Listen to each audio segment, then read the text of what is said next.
नमस्कार दोस्तों, Hindi medium YouTube channel के बायोलॉजी सेशन में आपका स्वागत है।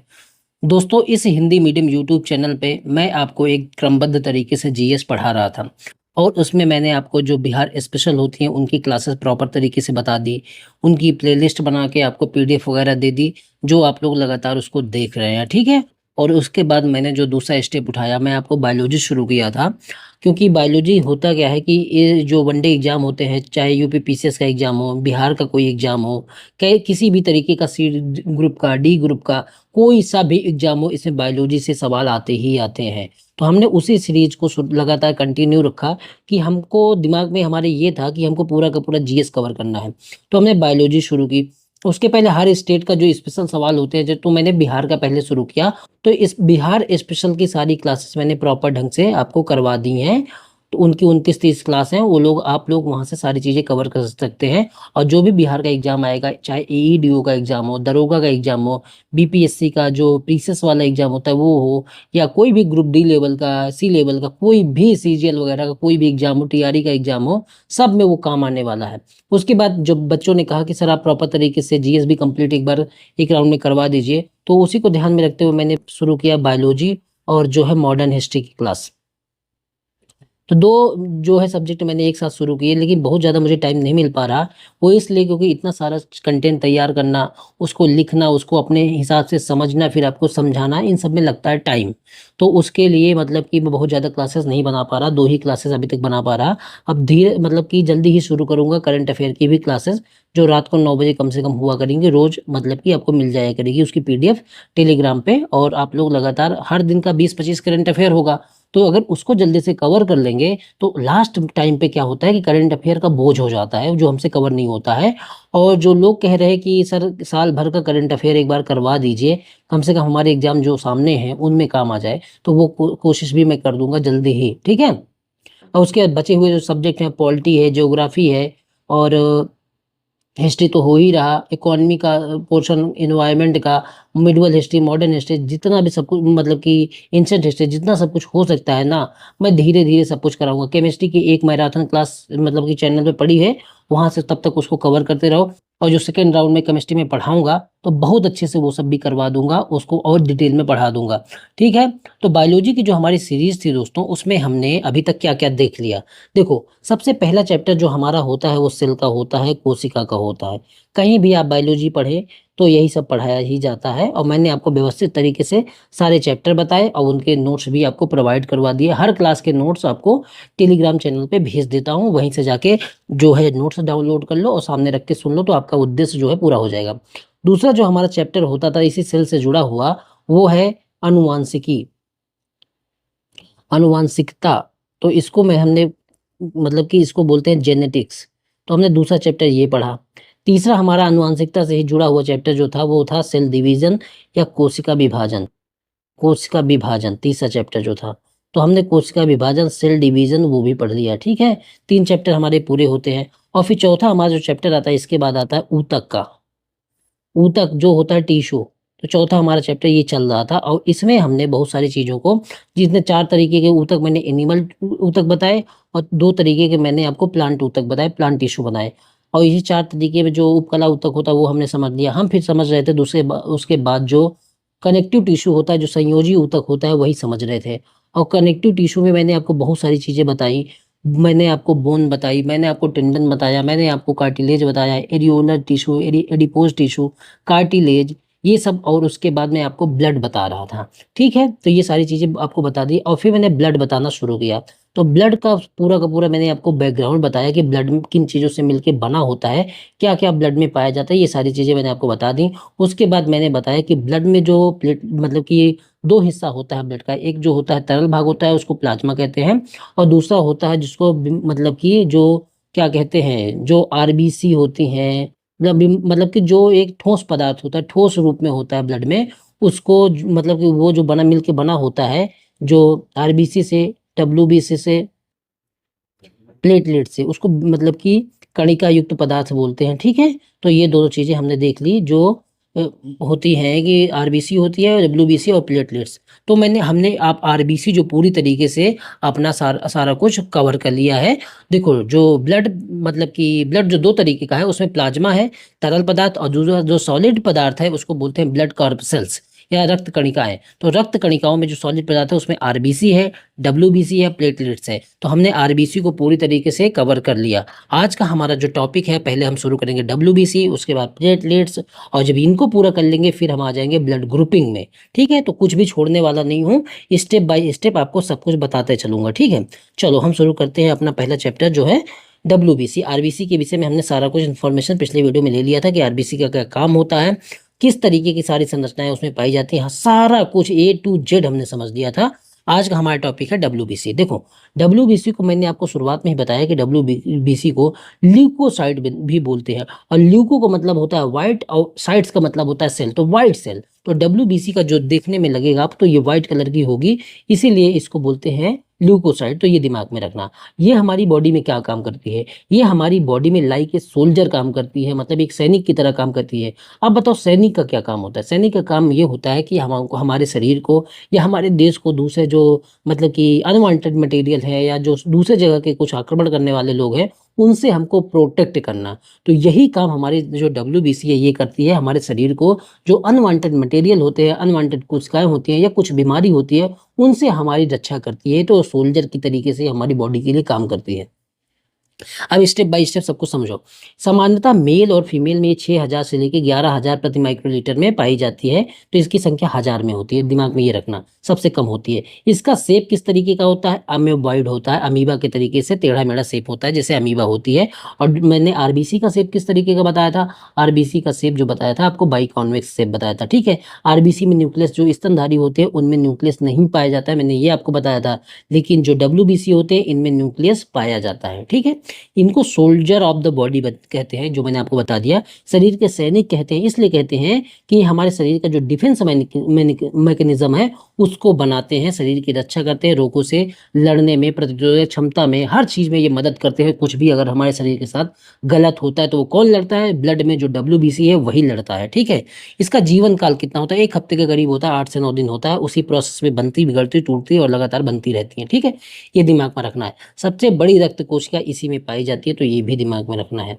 फॉर्मेशन कहाँ होता है, जहाँ फॉर्मेशन आरबीसी का होता है वहीं पे इनका भी फॉर्मेशन होता है। बनती कहाँ पे है, तो जब बच्चा पैदा होने से पहले 9 महीने पेट में रहता है, गर्भ में रहता है, तो उस दौरान उस बच्चे का जो स्प्लीन होता है, जो प्लिया होती है और जो लीवर होता है, वहां पे ये बनते हैं। और जैसे ही बच्चा बड़ा हो जाता है जन्म के बाद, तब उसकी जो ग्लैंड होती है, थाइमस ग्लैंड इन चेस्ट, और बोन मैरो जो होती है, लॉन्ग बोन मैरो जो हमारी रीढ़ की हड्डी होती है ना, रेड बोन मैरो जो होती है, उसी में ये बनते हैं। Red bone marrow, yellow bone marrow. तो जो येलो बोन मैरो होती है उसमें ये डब्ल्यूबीसी बनते हैं। तो ये दिमाग में रखना, रेड में नहीं, yellow bone marrow. Bone marrow 2 तरीके की होती हैं, उसी के अंदर पाया जाएगा, लाल कलर की होंगी और येलो कलर की। तो येलो जो बोन मैरो होगी उसमें ये बनते हैं, दिमाग में ये रखना। ठीक है, अब देखो, अब इसको जो थाइमस ग्लैंड में जो बनते हैं उनको देखो, लिम्फोसाइट इसको बोलते ही हैं, क्योंकि लिम्फोसाइट मतलब कि ये एक तरीके का डब्ल्यूबीसी ही है। जो अगर थाइमस में बनता है, थाइमस ग्लैंड में बनता है, जो चेस्ट में होती है, तो उसको टी लिम्फोसाइट बोलते हैं। लिम्फो का मतलब हो तो शरीर से रक्षा करने वाला ही।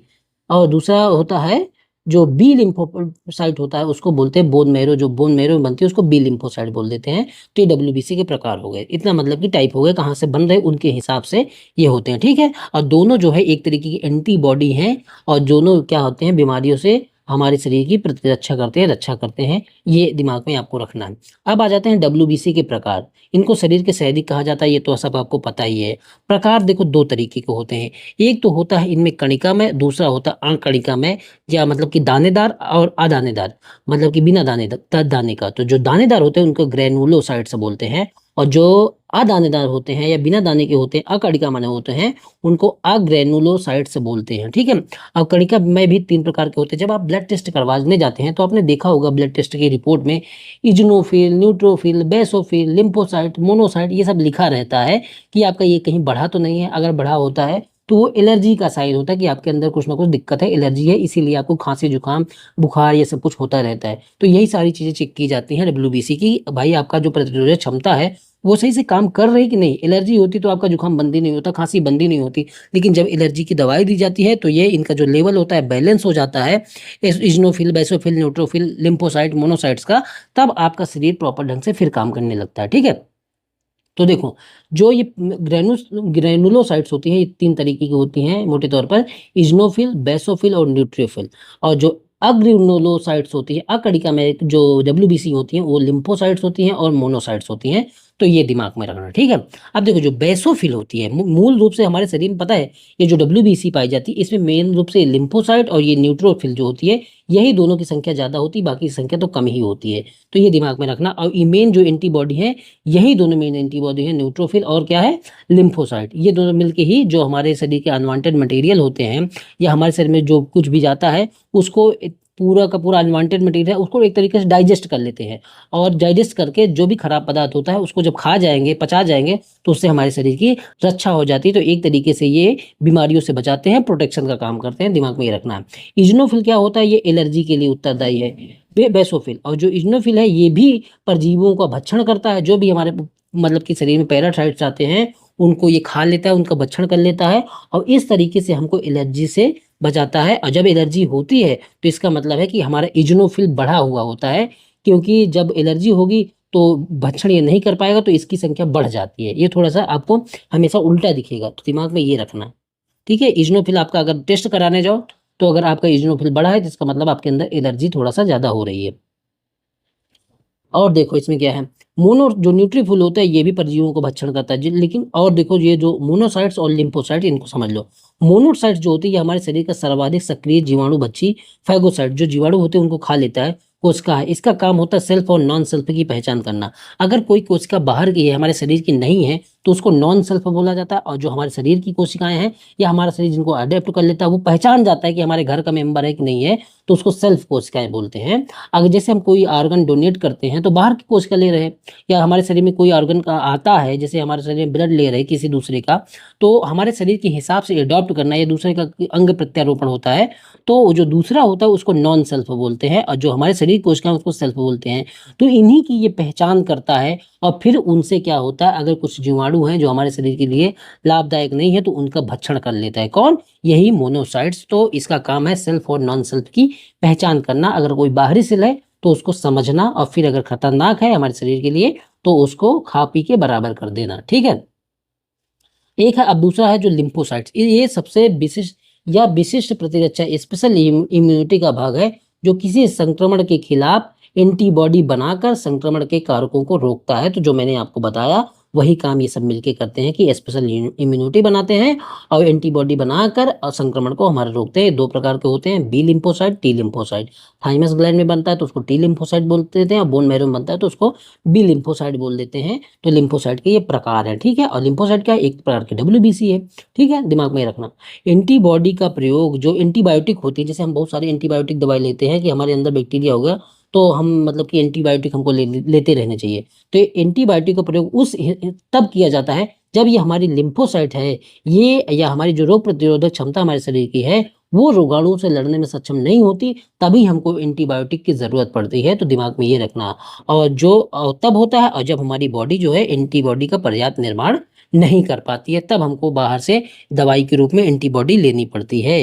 अब एंटीबॉडी एक तरीके की क्या है? एक तरीके की प्रोटीन ही है, मतलब कि जो बाहर से लिए जा रहा है वो भी, और जो हमारे शरीर में बनती है, प्लाज्मा में एंटीबॉडी बनती है, वो क्या है? एक तरीके की प्रोटीन है जो रक्त प्लाज्मा में पाई जाती है। ये अलग एंटीबॉडी जो हमारे शरीर में ही पाई जाती है। अगर बाहर से हम एंटीबायोटिक लेते हैं, ये एंटीबॉडी है, तो एंटीबॉडी जो है हमारे शरीर में मतलब कि रोगों से प्रतिरोध करती है, लड़ती है, तो वो कहाँ पाई जाती है? एंटीबॉडी ये रक्त प्लाज्मा में भी पाई जाती है, जो एंटीजन का विपरीत होती है। आगे मैं सब बताऊंगा। तो एंटीबॉडी अगर पूछा जाए हमारे शरीर में कहाँ पाई जाती है, तो आप बताएंगे ये रक्त प्लाज्मा में पाई जाती है। और एंटीबायोटिक दवाई हम बाहर से लेते हैं जब हमारे शरीर में रोग प्रतिरोधक क्षमता से जो हमारे शरीर की क्षमता है वो कम होने लगती है, शरीर हमारे रोगों से नहीं लड़ पाता, तो हमको बाहर से दवाई की जरूरत पड़ती है। दिमाग में ये रखना, ठीक है। इनकी भी मृत्यु स्प्लीन में हो जाती है, और स्प्लीन जो होते हैं मरे हुए जो कोशिकाएं होती हैं उसका कब्रगाह होता है, और फिर ये बाद में लीवर में भेज देता है, जहाँ से लीवर इनको फिर प्यूरिफाई वगैरह करता है, नहीं तो हटा देता है। ठीक है, इसकी जांच जब आप जांच करवाने जाते हैं कि आपका जो मतलब कि ल्यूकोसाइट सही है कि नहीं सही है, डब्ल्यूबीसी सही है, अगर बहुत ज़्यादा कमजोरी फील कर रहे हैं तो डॉक्टर जो होता है जांच करता है कि आपका जो लड़ने की क्षमता है वो सही से काम कर रही है कि नहीं कर रही है। तो उसके लिए वो टीएलसी टेस्ट कराता है, डीएलसी टेस्ट कराता है। इसको टीएलसी डीएलसी को बोलते हैं टोटल ल्यूकोसाइट काउंट, और डिफरेंशियल ल्यूकोसाइट काउंट, ये दोनों टेस्ट कराता है। तब जानता है कि भाई इनके अंदर जो मतलब कि किसी प्रकार की कोई दिक्कत तो नहीं हो रही, डब्ल्यूबीसी बढ़ तो नहीं रही, घट तो नहीं रही एक सीमा से ज़्यादा, तो उसके हिसाब से फिर वो दवाई देता है। और अगर डब्ल्यूबीसी की संख्या बहुत ज़्यादा बढ़ जाए अत्यधिक, तो उसको बोलते हैं ल्यूकीमिया। देखो, किसी भी चीज़ का चाहे बढ़ जाए ज़्यादा, चाहे कम हो जाए ज़्यादा, दोनों खतरनाक होता है। एक बैलेंस रूप में हमारे शरीर में होना चाहिए। तो अगर बहुत ज़्यादा बढ़ जाती है तो ये एक तरीके का ल्यूकीमिया है, और ल्यूकीमिया क्या है, एक तरीके का ब्लड कैंसर है। ठीक है, और अगर संख्या अत्यधिक कम हो जाए डब्ल्यूबीसी की, तो ये ल्यूकोपेनिया है, और ये एक तरीके से जो एड्स के मरीज होते हैं उनमें देखा जाता है कि रोग प्रतिरोधक क्षमता इतनी कम हो गई एड्स के मरीजों में कि अब वो चलने फिरने में भी सक्षम नहीं हो जाते हैं। तो ये एक तरीके का ल्यूकोपीनिया और ल्यूकीमिया दो चीजें हैं। अगर डब्ल्यूबीसी की संख्या बढ़ जाएगी तो ये एक तरीके का ल्यूकीमेनिया है जो रक्त कैंसर है। अगर डब्ल्यूबीसी की संख्या घट जाएगी तो ये इसको बोलते हैं ल्यूकोपेनिया, और ये एड्स के मरीजों में ज्यादातर देखा जाता है जिनकी प्रतिरोधक क्षमता एकदम खत्म हो जाती है। ठीक है, अब जिनको ल्यूकोपेनिया हो जाता है, जिनको रक्त में ब्लड कैंसर हो जाता है, उनका इलाज कैसे किया जाता है? तो इनका ब्लड जो है लगातार चेंज किया जाता है, या तो फिर इनका जो बोन मैरो जो ब्लड फैक्ट्री है जहाँ से ब्लड बन रहा उसी को चेंज कर दिया जाता है। ठीक है, तो ये ब्लड कैंसर में काम किया जाता है। और एड्स में क्या होता है कि रोग प्रतिरोधक क्षमता इतनी खत्म हो जाती है, तो और जितने भी मतलब कि रोग प्रतिरोधक क्षमता जब खत्म होने लगेगी, तो व्यक्ति जो होगा ना, उसको कोई भी रोग होता है ना, तो रोग मतलब कि कोई भी डिजीज होती है, कुछ भी होता है उसके शरीर में, तो फिर वो बंद ही नहीं होता, खत्म ही नहीं होता, लगातार उसके शरीर के जो रोग हैं वो बढ़ते चले जाते हैं। ठीक है, तो ये जो मैंने आपको पूरी कहानी जितना भी बताया 15-16 मिनट में, तो डब्ल्यूबीसी को मैंने बहुत अच्छे से बता दिया। डब्ल्यूबीसी से रिलेटेड कोई भी सवाल आपका अब जो है बचना नहीं चाहिए। ठीक है, और इसको जाके प्रीवियस ईयर सवाल सॉल्व करो, तब आपको पता चलेगा कि आप सवाल सॉल्व कर भी पा रहे हो कि नहीं कर पा रहे हो। केवल मेरे पढ़ाने अकेले से नहीं होता, आपका सवाल बनना भी बहुत ज़रूरी है। अब देखो, जो आरबीसी में हमने जो मतलब कि जो ब्लड कार्प सेल्स होती हैं, रक्त जो कणिकाएं होती हैं, उसमें हमने 3 चीज़ें देखी। आरबीसी देखा, डब्ल्यूबीसी हमने प्लाज्मा तो देख ही लिया था, डब्ल्यूबीसी भी देख लिया। अब हमारा तीसरा जो मतलब कि अंग है वो है प्लेटलेट्स, जिसको मतलब कि तीसरा जो रक्त कणिकाएं हैं वो है प्लेटलेट्स। ठीक है, तो ये हम देखेंगे, और इनको थ्रोम्बोसाइट्स भी बोला जाता है। हिंदी में इनको पट्टिकाणु या बिंबाणु भी बोलते हैं। अब देखो, इनकी संख्या लाख में होती है, पहले तो ये दिमाग में रखो, क्योंकि संख्या के विषय में हमारा फैक्चुअल सवाल बन जाता है। तो समान संख्या इसकी मेल और फीमेल में 3-3.5 लाख से लेकर 4.5 लाख तक होती है, तो दिमाग में ये रखना। ठीक है, इनका जो जीवन काल होता है प्लेटलेट्स का, वो 1 सप्ताह होता है। अब ये भी देखो, खून कोई भी हो, चाहे आरबीसी हो, डब्ल्यूबीसी हो, प्लेटलेट्स हो, वो सब जगह एक ही जगह पे बनते हैं और एक ही जगह पे खत्म होते हैं। तो ये दिमाग में रखना, इन सब में कोई अंतर नहीं होता है।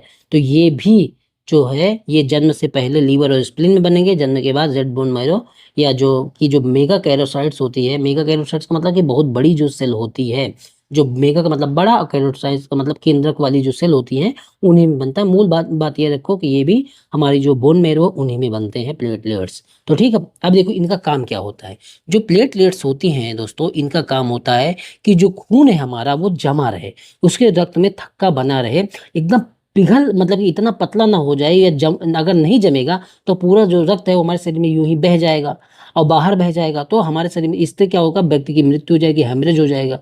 क्योंकि अगर ब्लड नहीं क्लॉट होता तो ज़्यादा क्लॉट हो जाता है, तब भी हेमरेज हो जाता है।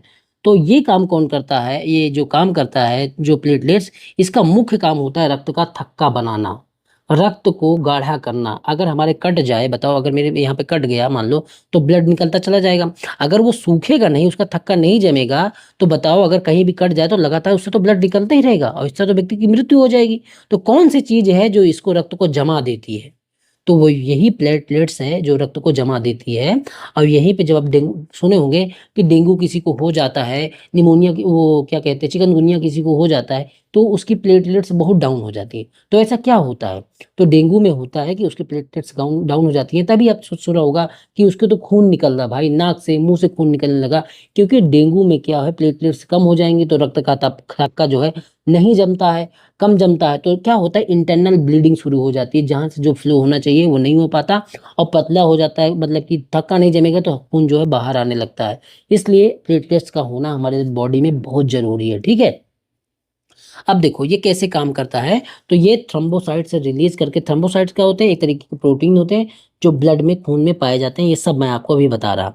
तो अगर देखो होता क्या है कि अगर ये जो प्लेटलेट्स हैं ये कैसे काम करती हैं सब बताऊंगा अभी।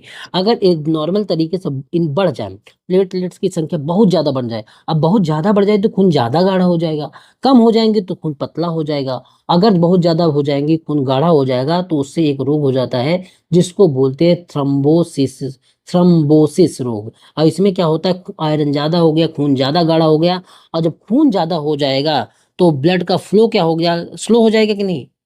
अगर खून ज्यादा है, मान लो पानी बहुत गाढ़ा है, या जो पानी जा रहा है ट्यूबवेल है, पाइप से जा रहा है, उसमें अगर बहुत कचरा हो गया, वो गाढ़ा हो जाए तो फ्लो क्या हो जाए, रुक जाएगा।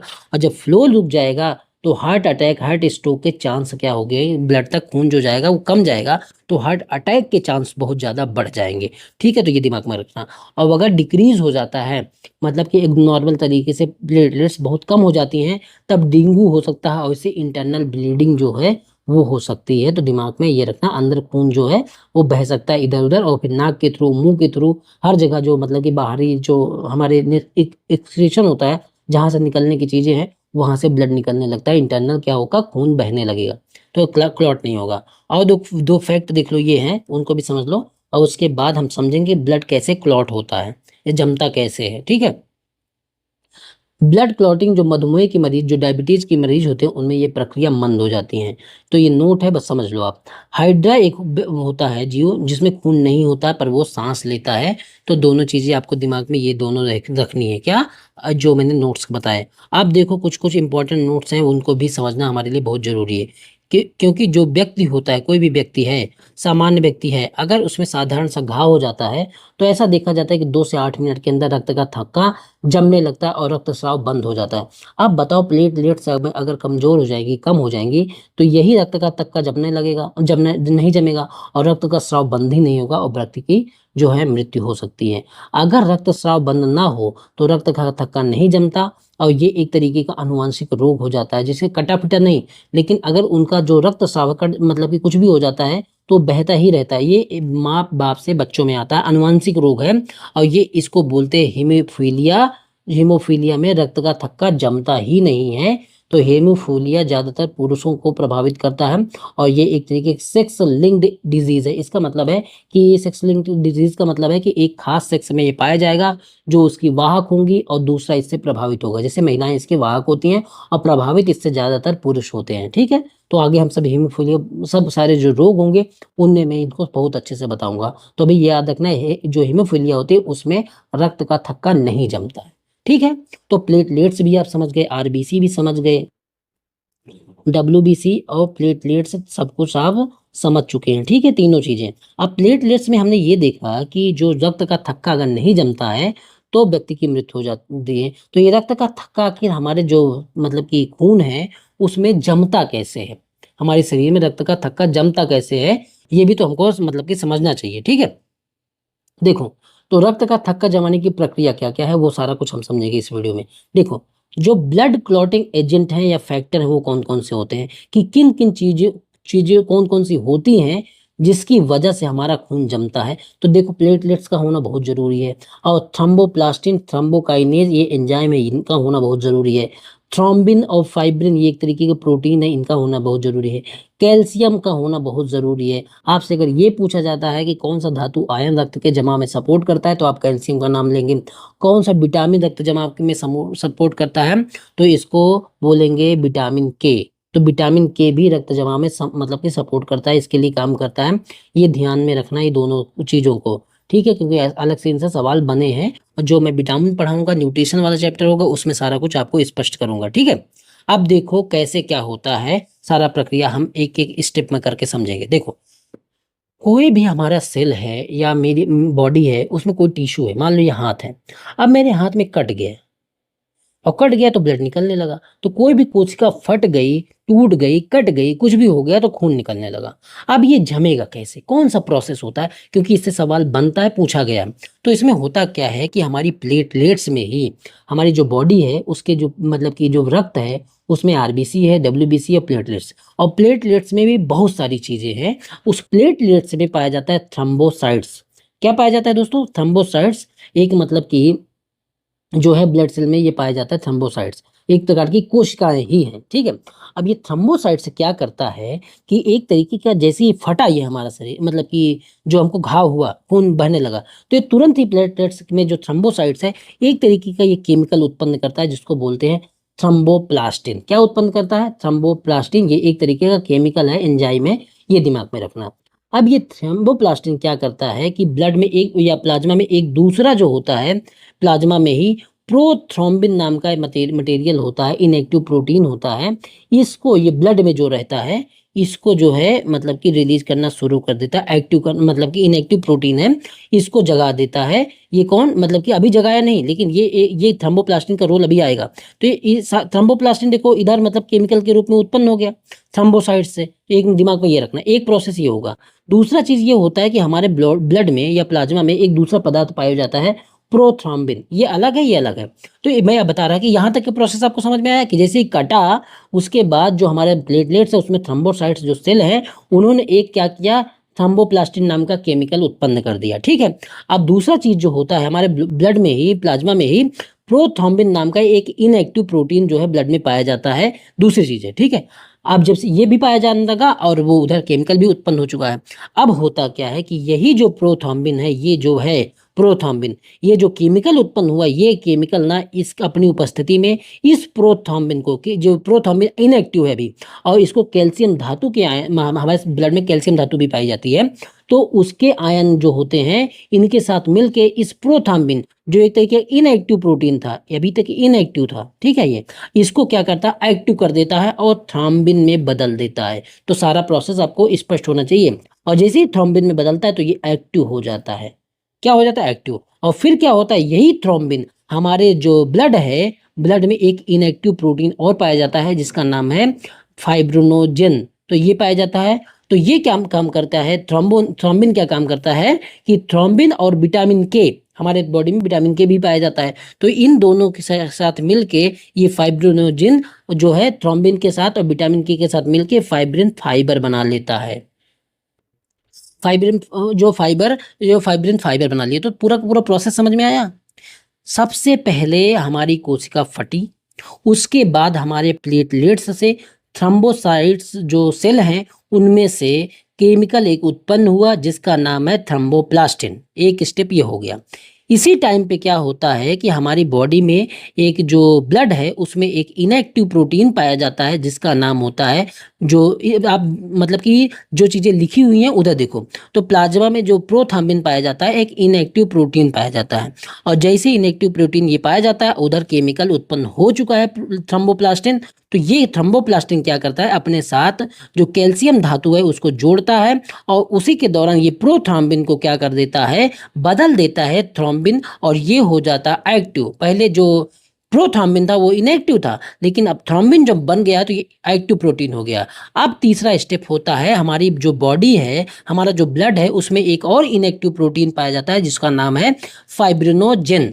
ये क्या काम करता है दोस्तों कि इसी थ्रोम्बिन जो एक्टिव हो चुका है, थ्रोम्बिन की उपस्थिति में विटामिन के साथ जुड़ता है थ्रोम्बिन, और ये फाइब्रोनोजिन को क्या कर देता है, बदल देता है फाइब्रिन फाइबर में। और फाइब्रिन फाइबर में जैसे ही बदलता है तो ये क्या काम करता है कि ये इस तरीके से जाली जैसी संरचना बनने लगती है, इसी को फाइब्रिन फाइबर बोलते हैं।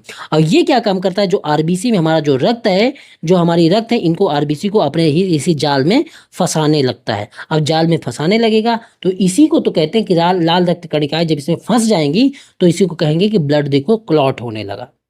तो ये पूरा का पूरा प्रोसेस होता है, इस तरीके से ब्लड क्लॉट होने लगता है। और एयर की प्रेजेंस में, बाहर से एयर मिल रही, ये ड्राई अप हो जाता है। इसी को हम कहते हैं कि खून हमारा जो है जम गया है, खून का जमा हो गया है, क्लॉट हो गया है। तो पूरा का पूरा प्रोसेस आपने समझा, इस तरीके से खून जो है जम जाता है। और देखो, अभी जो मैंने आपको बताया कि कौन सी धातु के आयन रक्त जमाव में सपोर्ट करते हैं, तो आप बताएंगे कैल्शियम। क्लॉटिंग अगर कम होती है तो हमारे शरीर में हेमरेज हो जाता है। तो आपको ये दिमाग रखना है कि अगर क्लॉटिंग ज़्यादा हमारे ब्लड में, अगर क्लॉटिंग ज़्यादा होने लगती है, कम नहीं, ये ज़्यादा होगी तो हमारे हेमरेज के चांस, ब्लड हेमरेज के साथ, जो क्लॉटिंग अगर कम होगी तो हेमरेज के चांस ज़्यादा बन जाते हैं। अगर आपका एक्सीडेंट वगैरह, किसी का एक्सीडेंट होता है तो बहुत ज़्यादा जब एक्सेस ब्लीडिंग हो जाती है तो क्लॉटिंग नहीं हो पाती, जिससे हेमरेज हो जाता है, ब्रेन हेमरेज हो जाता है क्लॉटिंग ना होने से। तो इसको दिमाग में रखना, ठीक है। और डेंगू वगैरह होते हैं, डेंगू अगर हो जाता है तो प्लेटलेट्स कम हो जाती हैं, और प्लेटलेट्स कम होंगी तो इंटरनल ब्लीडिंग हो जाएगी। तभी हम लोग जो है डेंगू के मरीज को प्लेटलेट्स चढ़ाते हैं, जिससे प्लेटलेट्स हो जाए तो खून इनका जमने लगे, इंटरनल ब्लीडिंग वगैरह अगर उनके शरीर में ना हो पाए, मृत्यु वगैरह ना हो पाए। तो ठीक है, ये समझ लिया आपने। रक्त बनने की प्रक्रिया को क्या कहते हैं? हीमोपोइसिस कहते हैं। अब भ्रूण में रक्त बनने की प्रक्रिया लीवर स्प्लीन में होती है, क्योंकि भ्रूण जो है, क्योंकि भ्रूण में अस्थि मज्जा होती ही नहीं है, जो बोन मैरो होती है वो भ्रूण में होती ही नहीं है, ठीक है। अब देखो, हार्ट अटैक जिस व्यक्ति को होता है, ऊतकों में रक्त वाहिकाओं में रक्त जम जाता है। अगर बहुत ज्यादा जो है, क्या बोलते हैं, या जो अभी मैंने बताया क्लॉट होने लगा ब्लड ना, तो अब रक्त वाहिकाओं में जम जाएगा। तो जब क्लॉट होगा तो इसी से क्या होगा कि रक्त जो है हमारे हार्ट तक पहुंचेगा नहीं, और हार्ट अटैक हो जाएगा, व्यक्ति की मृत्यु हो जाती है। और अगर कोलेस्ट्रॉल होता है, जो रक्त वाहिकाएं होती है जहां से खून जाता है, इन्हीं में अगर रक्त, या तो रक्त ही जम जाए, या कोलेस्ट्रॉल, या जो इसी में फैट बहुत ज्यादा जम जाए, तब फिर नहीं पहुंचेगा ब्लड, तो इसके कारण भी जो है हार्ट अटैक हो सकता है। तो कोलेस्ट्रॉल हो जाए। और जब देखो किसी व्यक्ति को, आप गाँव में या कहीं भी अगर किसी व्यक्ति को इस तरीके से अगर हार्ट अटैक या आता है, तो सबसे पहला स्टेप क्या उठाना चाहिए कि अगर आपके पास कोई भी स्रोत साधन नहीं है, तो एस्पिरिन या डिस्पिरिन जो दवाई होती है, ये क्या काम करती है? रक्त को पतला करती है। तो जैसे किसी व्यक्ति को अटैक आता है, हार्ट अटैक आता है, तो इन्हीं दोनों वजहों की से आता है, या और भी कोई वजह वजह हो सकती है। लेकिन होता क्या है कि रक्त वाहिकाएं जाम होने लगती हैं, उसी से अटैक होता है हार्ट पे। तो ये काम क्या करना है? एस्पिरिन या डिस्पिरिन नाम की दवाएं होती हैं, रक्त को पतला करती हैं, जीभ के नीचे यहाँ पे दबा देना, जिससे तुरंत उसको, मतलब सबसे पहला एक्शन जो होता है, अगर आपके पास कोई सुविधा नहीं है तो आप ये कर सकते हैं, तो हार्ट अटैक से थोड़ा चांस होता है कि बच जाए, क्योंकि ब्लड जो है वो ब्लड का फ्लो अच्छा हो जाता है। और सबसे बढ़िया काम जो इंजेक्शन ही करता है, कि जितना जल्दी हो इंजेक्शन लगाते हैं एस्पिरिन और डिस्पिरिन का, जिससे क्या होता है ब्लड फ्लो का। अब जीभ में रखो, इससे अच्छा इंजेक्शन जो है ज़्यादा तेजी से काम करेगा, तो यही बताया गया है। लेकिन डेंगू के जो मरीज होते हैं, इनमें जो एस्पिरिन नाम की दवाई होती है काम ही नहीं करती, इसीलिए क्योंकि डेंगू में रक्त बहुत पतला हो जाता है, इसे जमाने की अलग से ज़रूरत पड़ती है, और उसके लिए फिर हमको प्लेटलेट्स जो होती है चढ़ाई जाती है।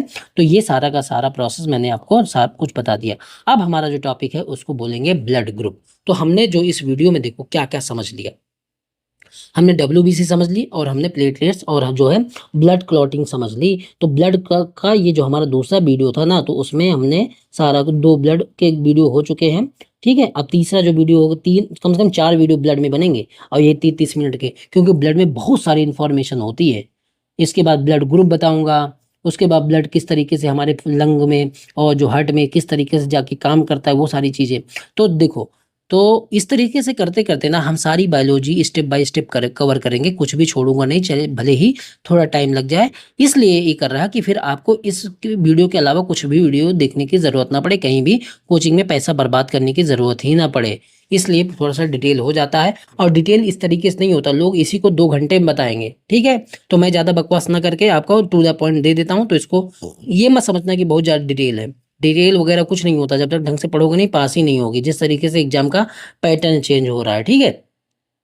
करना क्या है आपको? 9667305679 इस नंबर पे मैसेज करके पीडीएफ ले लेनी है, टेलीग्राम ग्रुप से जोड़ दूंगा, और लगातार आप लोग इस वीडियो को देखेंगे, पीडीएफ सामने रख के देखना। इतना सारा स्पेस हर पीडीएफ में देता हूँ कि कुछ भी एक्स्ट्रा फैक्ट आए तो इसी पे लिखो ना भाई। 20 कॉपी क्यों बनाते हो? 20 कॉपी बनाओगे, लास्ट टाइम में रिवीजन नहीं होगा, इसी सब में उलझे रह जाओगे, कभी भाव ही नहीं आएगा कि मेरा कंप्लीट हुआ। फिर आप जाओगे, कोई मैराथन चलाएगा, 10 क्वेश्चन वहां से कवर हो जाए, कोई टेस्ट सीरीज चलाएगा, 10 क्वेश्चन वहां से कवर हो जाए, इन्हीं भाग दौड़ में लगे रहोगे, सिलेक्शन वगैरह नहीं होता है इनसे। फिर और गुटका मैगजीन छोटी छोटी भी पढ़ने की जरूरत पड़ेगी, जब आपने एक बार ढंग से पढ़ाई नहीं की होती तब, और ढंग से पढ़ाई कर ली होती है, एक प्रॉपर वे में आपका सब्जेक्ट तैयार हो जाता है, नोट्स बन जाते हैं, बार बार रिवीजन होता है, तब आपकी चीज़ें जो है आसान हो जाती हैं। 3-4 महीने के अंदर मैं सारा कुछ, सारा जीएस पढ़ा दूंगा, उसके बाद देखना कहीं से भी जीएस आपको पढ़ने की ज़रूरत नहीं पड़ेगी। वीडियो देखो, पीडीएफ रख के सुन लो, बस इतने में ही आपका पूरा काम हो जाएगा। फिर करंट अफेयर है वो भी सीरीज़ चलाऊँगा। कोई भी एग्ज़ाम चाहे हो, चाहे पीसीएस लेवल का, दुनिया का मतलब कि भारत का कोई भी पीसीएस हो, वो आपसे निकलेगा ज़रूर। और कोई भी एससी का मतलब कि सी ग्रुप का, डी ग्रुप का कोई भी एग्ज़ाम हो, किसी भी तरीके का एग्ज़ाम अगर ना फँसे तब बोलना आप। थोड़ा डिटेल में पढ़ो तो, तब तो जब इतना मैं कॉन्फिडेंस के साथ बोल पाता हूँ कि फँसेगा, वो इसीलिए क्योंकि भाई मैं कुछ छोड़ ही नहीं रहा, ढंग से पढ़ा रहा, एक मतलब कि प्रॉपर वे में समझाते हुए पढ़ा रहा, तो आपकी समझ में आए सारा चीज़ वो उस हिसाब से पढ़ा रहा और कुछ छोड़ भी तो नहीं रहा। तो इतना अब ऐसा भी नहीं है कि डिटेल बताने के चक्कर में 50-50 घंटे की क्लासेस बनाया जा रहा। लोग क्या करते हैं 30-40 क्लास साइंस की पढ़ाते हैं और 2-2 घंटे की 60-70 घंटे की बता देते हैं केवल बायोलॉजी में। और मेरा देखना लास्ट तक में 20-22 घंटे मैक्सिमम होगा 20 घंटे मैक्सिमम, नहीं तो इतना भी नहीं होगा और इतने में आपका सारा कुछ कवर हो जाएगा। तो 20 घंटे 22 घंटे लगा के आपकी एक-एक सब्जेक्ट तैयार होता है तो कौन सा बुरा है भाई? इतना तो आपको देना ही पड़ेगा। चलो मिलते हैं नेक्स्ट वीडियो में, तब तक के लिए धन्यवाद।